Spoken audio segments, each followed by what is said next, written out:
Everybody, welcome. This is our weekly Harada Excellence Training, and it's really more for the Harada coaches to come in and share stories and see what they've done. But we've got a wonderful discussion today. It's about discovering the 6 keys to unlocking success, and this is about aligning our goals. And this inspiration actually comes from a video or 2 videos that I saw from Japan, which I put up on the website.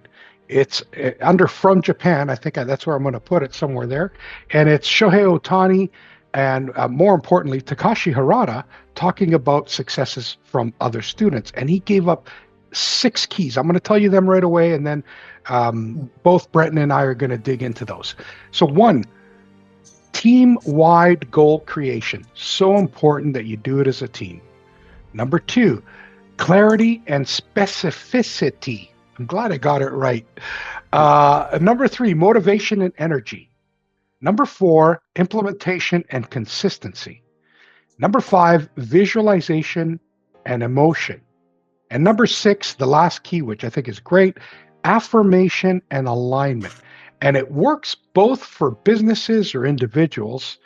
And maybe Brett and I'll give a little summary of each, and then Brett and I'll just chat about each from our experiences, and then we'll just move to the next one. This one's team-wide goal creation. Okay, so Takashi Harada emphasizes that excellence begins with team alignment.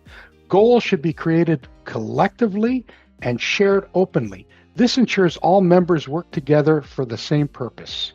Typically, goal equals SMART goal. That's about it. So I was really pleased to actually read this and actually see that next level of engagement. But coming back to the first one, absolutely team engagement, and very much about engaging the team and not being, here's the goal, a sort of one-way street. I think that's the other point that I'd make around that.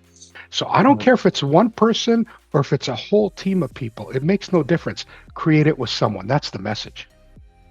I agree, George. I think the 64 chart, which we'll talk more about in another session, I think that will be what we see, the old SWOT analysis, which is widespread throughout business. I think the 64 chart will be as big or bigger. So the Harada method turns these inspirations into structured step-by-step actions that build your confidence and your accountability, both to yourself and to your coach. So, I think that one, George, I think when I was saying earlier, I think the SMART goal, I think most people who are tuning into this conversation would be more than familiar with that. It's those other 5, maybe the other 4.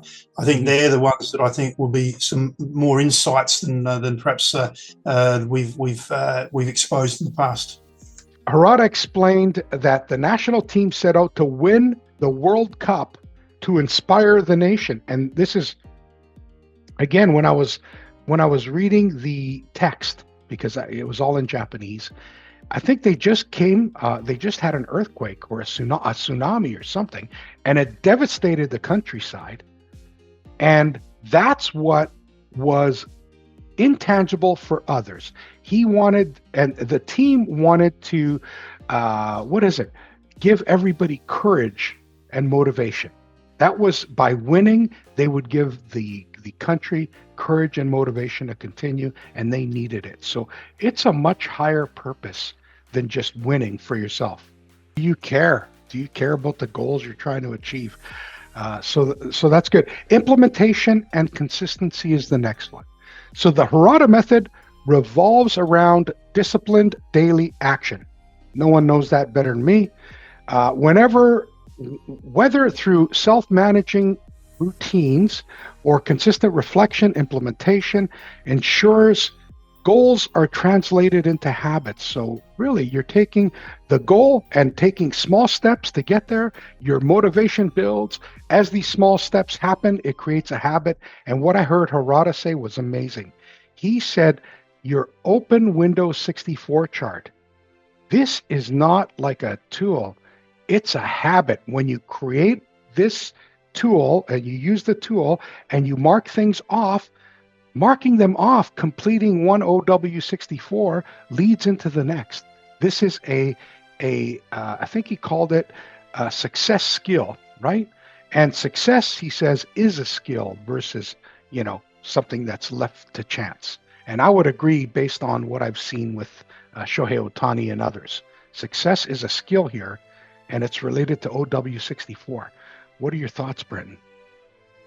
But it is quite a bit of inertia where you've got a situation where someone comes into their workplace and sort of what do I have to react to today, and turning that around to becoming proactive. I think Harada, for me personally, has been the key to actually shifting to being proactive and creating the future, and rather than reacting to what's in front of me today. Okay, last one: affirmation and alignment. Okay, affirmations are how Harada method closes the loop. This I remember because Norman said to me, George, you're going to find a mantra. And he says, mine is, I'm going to get better and better every day in every way.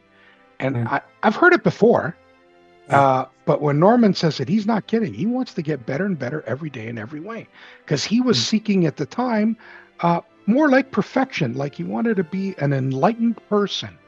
And that's what he was focusing on. Yeah, look, George, as you're speaking, and I see when certainly my life and my experience, once you start going down the pathway of seeing the power and using Harada, you actually start seeing, well, that's only one plate spinning in my life, and you get that plate spinning. There's my goal in that area of my life. Okay, what about this area of my life? What about my work, my home life, my personal life, and you start getting all these plates spinning with the same piece of thinking you just talked about. Takashi Harada says the most critical part is those 8 pillars, like 8 focus areas. They call them pillars. So around your goal, if you have the right 8 pillars, and one of them is geared towards service for others, one of them is a service pillar, like I do the OW64 meetings, that's a service. I'm doing this meeting, that's a service. So doing a lot for service is really going to help you. But it's critical that you got the right focus areas. And then from there, I filled out my 64 chart the first time I did it, 32 minutes. But I really had to struggle. It's after you get your goal, you got 32 minutes, or 4 times 8 is 32, 4 minutes per pillar to just get 8 tasks and just throw them out there. And what a difference, and here's another key for me, what a difference thinking about the future you versus where you are today. Because we know the Harada method is about starting with the future and working backwards. Last week I joined you from work. I'm not allowed to show my image there. Okay. And this week I just ran off of the turkey table to come have a conversation with you. Yeah, happy Thanksgiving. We're having Thanksgiving a day early. Yeah. We run a business during Thanksgiving, so nice. We had to change the schedule a little bit. I really enjoyed this segment you did today, and having started last week, as I mentioned in the little comment that I put in, I am a Toastmaster, and we have goals for our clubs in order to succeed and help Toastmasters succeed. I heard about this program, ironically through my employer, who my manager created a book club, and I am one of the people who volunteered. We're reading the book, and it really has struck me that this is something I want to do. In my Toastmaster role, I am a trainer. I train officials for Toastmasters. But what I would like to do is really learn this method and put it to practice in my Toastmaster world. Wow. Teach them how to plan, how to commit to their goal. And if their goal, and Toastmasters generally have a goal of becoming better speakers and better leaders. If that is their goal, then I want to help them to do that. And by teaching them, of course, I'm going to learn so that they can help me that way. So that's why I'm here. I was supposed to be at a Thanksgiving dinner, but I sat through my dinner and I listened, And both the turkey and your conversation were great. I got a little bit of time. If you want to create an OW64 for the Toastmasters organization, I'll help you do that now. I like right this minute. Right this minute. It takes 10 minutes. Let's do it.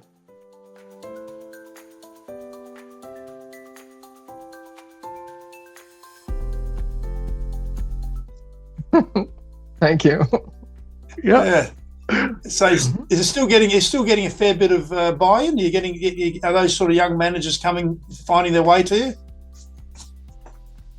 Yes, it has, like a lot of other things in the world, has slowed down after COVID.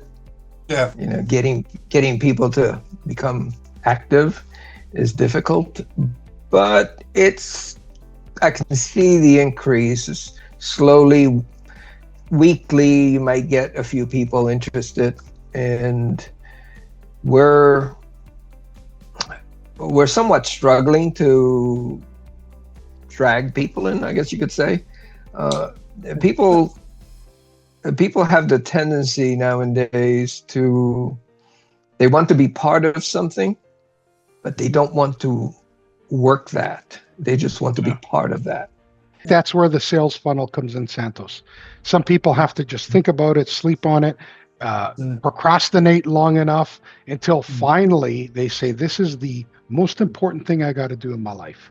Next week, we just set up a meeting. Both Brenton and I will join, and let's go to it. Okay. Take care, Santos. Have a good one. Thank you, sir. Yeah. Bye-bye.